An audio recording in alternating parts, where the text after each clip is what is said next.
Olá pessoal, eu sou a professora Érica Canejo, bióloga e professora de Ciências de Ensino Fundamental. Nós estamos na nossa segunda aula sobre vertebrados. Na primeira aula nós falamos sobre os peixes e os anfíbios. Agora, dando continuidade ao tema, nós vamos falar sobre os répteis, as aves e os mamíferos. As principais características desses grupos e a classificação que existe dentro de cada um deles. Então vamos começar, pessoal? Então, pessoal, nós vamos começar agora a nossa segunda aula sobre vertebrados. Mas antes da gente falar dos grupos de vertebrados que estão faltando, só relembrar algumas características desse grupo de animais. Primeira e a mais importante de todas, porque eles são animais providos de coluna vertebral e de crânio. Outra característica que é comum nos vertebrados é a presença de um esqueleto interno e do corpo ser coberto por pele. Então, como nós vimos lá na aula anterior, na primeira aula, nós podemos classificar os vertebrados em 5 grandes grupos.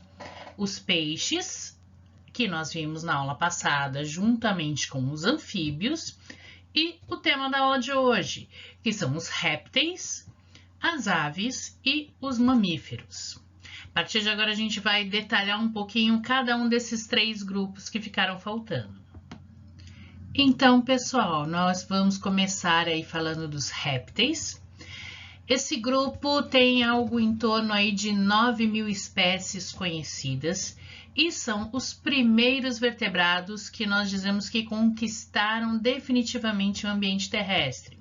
Os peixes, lógico, né, muito dependentes da água, e os anfíbios, apesar de terem começado essa conquista do ambiente terrestre, ainda eram muito dependentes da água para reprodução. A pele era muito úmida, né, então eles precisavam de ambiente úmido porque senão eles acabavam desidratando. Então, os répteis é o primeiro grupo que consegue aí essa independência da água, então conseguem conquistar esse ambiente terrestre. Eles são animais que nós chamamos de ectotérmicos, ou seja, eles não conseguem manter a temperatura corporal constante. Eles vão adquirindo a temperatura do ambiente.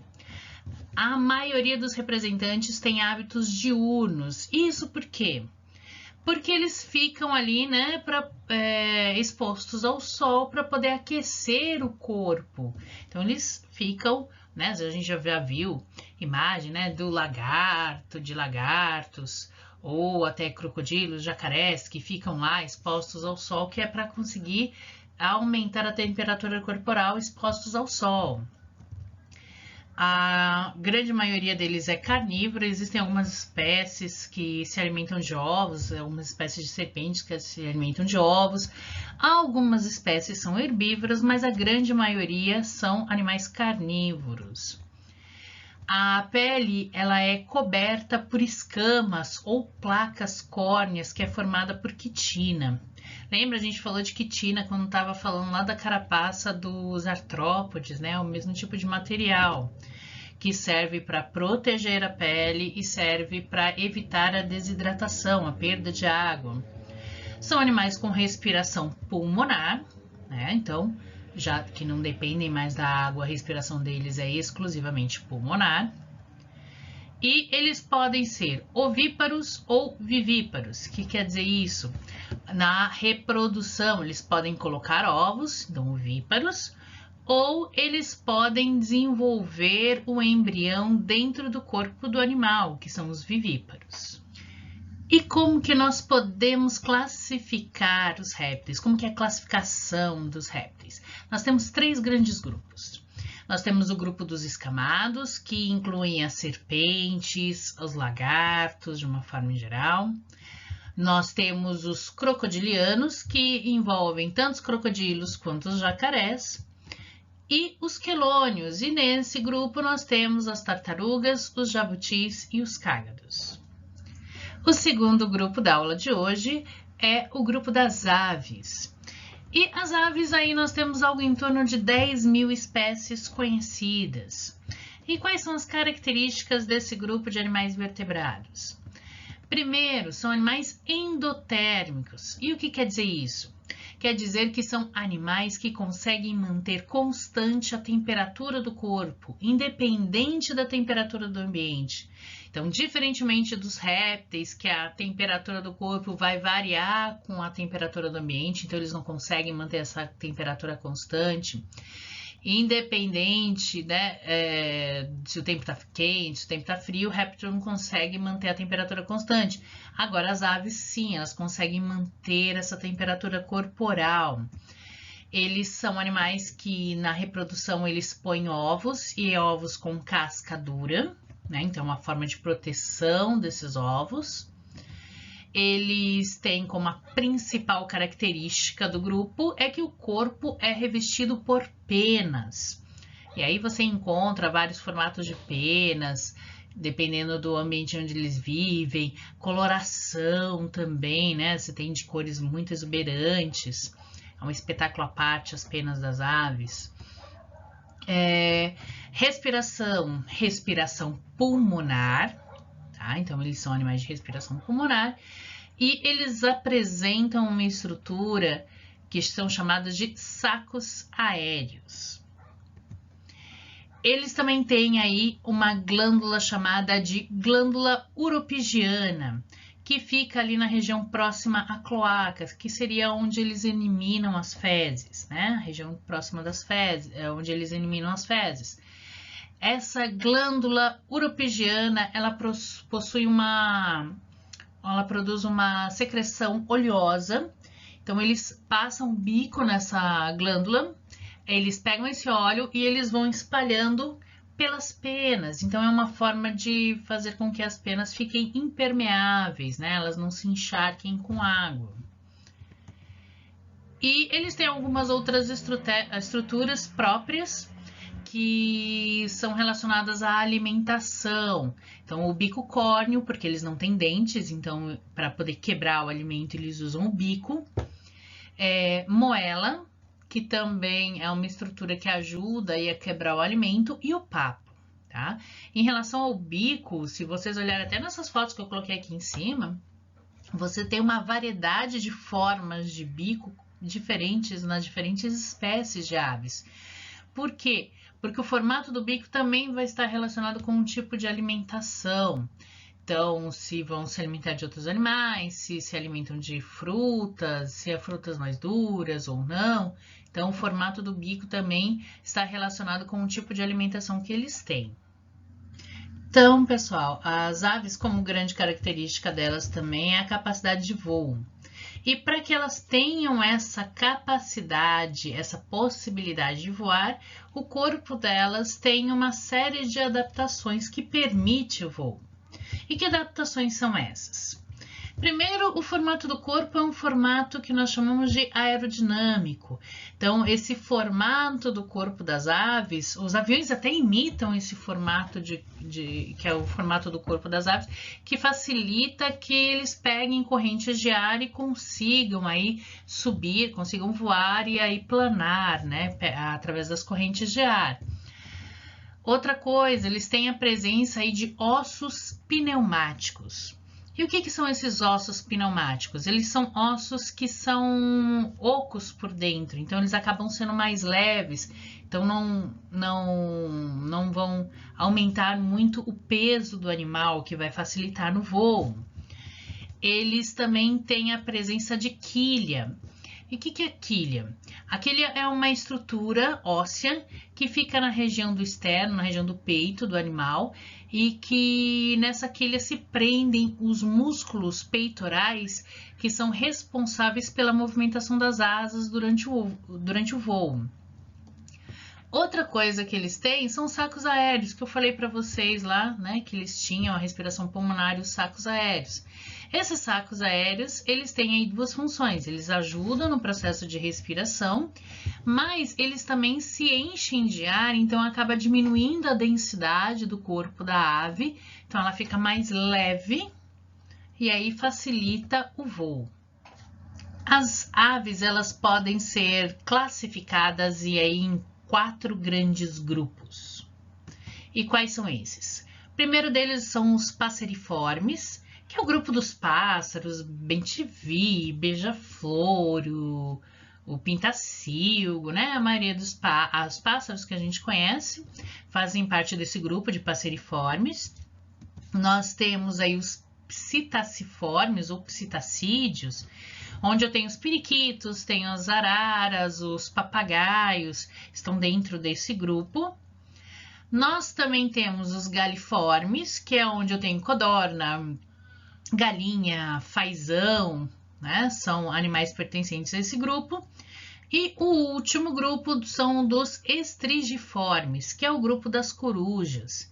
Coruja, a gente tem uma infinidade de espécies de coruja e elas estão dentro desse grupo. E, finalmente, nós chegamos ao último grupo de animais vertebrados, que são os mamíferos, no qual nós, seres humanos, fazemos parte.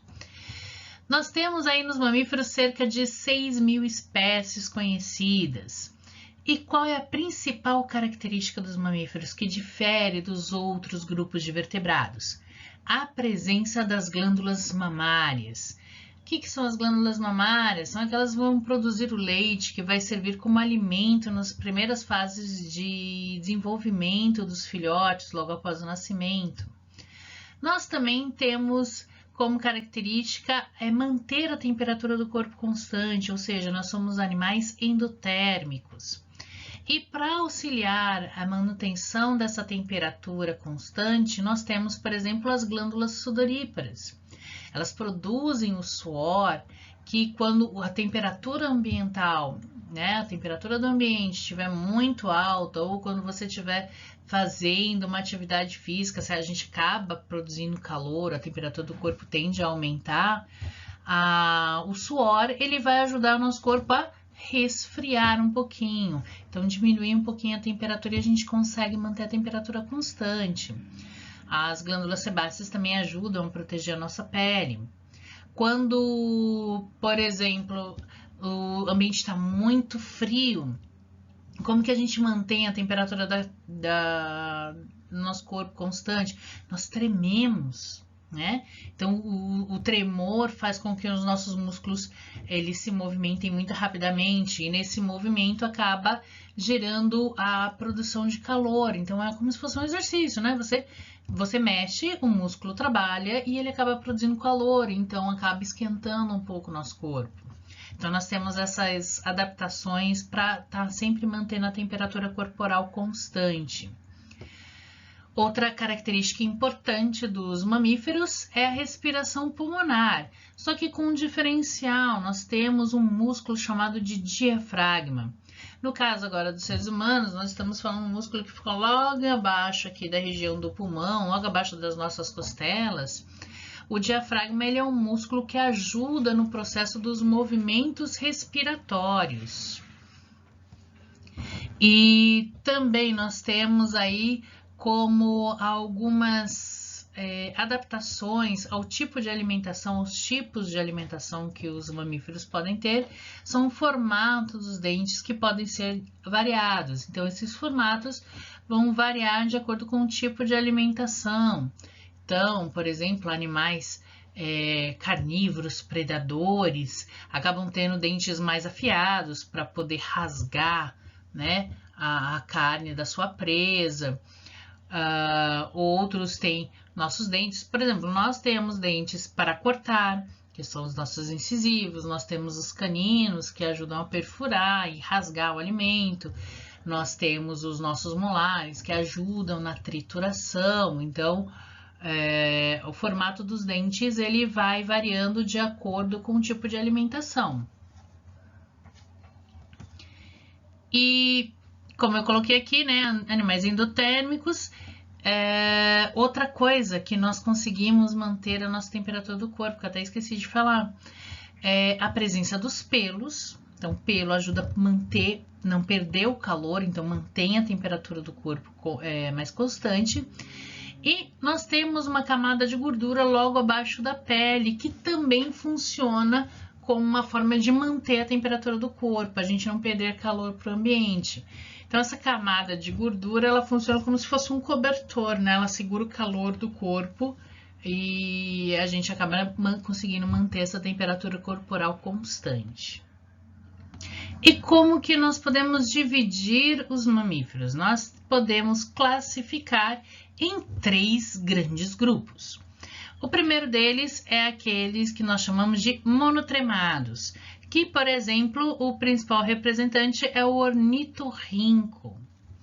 Nós também temos os marsupiais, onde a gente tem os cangurus, os coalas, os gambás, né? São exemplos de marsupiais. E nós temos os placentários, onde a gente tem uma grande quantidade de representantes. Então, nós, né? Seres humanos, os elefantes, cavalo, onça, macaco, porco, tamanduá, as preguiças, né? A grande maioria dos mamíferos aí tá dentro desse grupo dos placentários. Ok, pessoal? Então, pessoal, hoje nós terminamos a nossa aula por aqui. Na aula de hoje, nós terminamos de falar sobre os animais vertebrados. Nós vimos novamente algumas características dos vertebrados, nós vimos a classificação desse grupo de animais e nós falamos especificamente dos répteis, das aves e dos mamíferos. Então, as principais características de cada um desses grupos, o que diferencia um do outro, e a classificação com alguns representantes de cada uma desses grupos dentro das aves, dentro dos répteis e dentro dos mamíferos. Então, pessoal, se tiverem alguma dúvida, deixem as dúvidas no comentário, acessem a plataforma, o chat, mandem perguntas que a professora responde, façam as atividades, não deixem para a última hora e até a nossa próxima aula, pessoal. Até mais!